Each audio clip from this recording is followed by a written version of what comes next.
अस्सलाम वालेकुम। खान साहब ने अभी प्रेस कॉन्फ्रेंस की और केपीके की हुकूमत की जो परफॉर्मेंस थी उसको हाईलाइट किया। जिंदाबाद, शाबाश खान साहब, आपने हमारा सर फखर से बुलंद किया।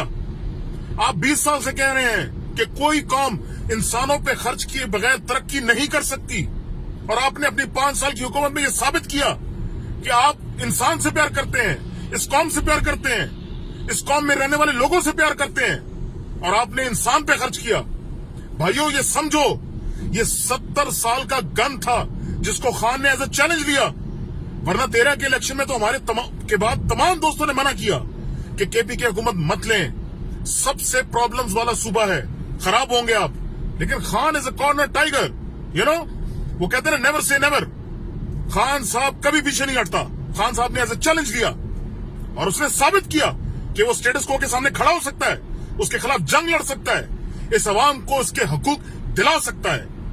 आज अगर ये भटके हुए यंग डॉक्टर्स पेशावर में निकले में हैं और जो तब्दीली सेहत के निजाम में केपीके हुकूमत लेकर आई है उसके खिलाफ एहतजाज कर रहे हैं, तो हमें यह समझना पड़ेगा कि उनके इंटरेस्ट पे वार डाला जा रहा है, इस वजह से उनको तकलीफ है।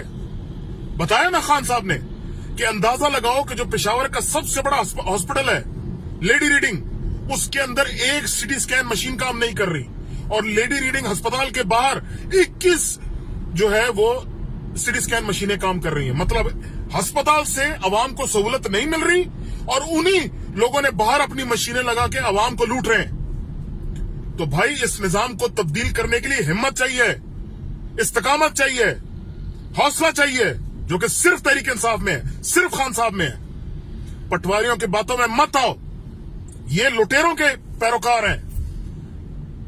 खान साहब ने साबित किया कि खान साहब इंसानों पे प्यार करता है और इंसानों पे इन्वेस्ट करना चाहता है ताकि वो एक बेहतर कौम बना सकें।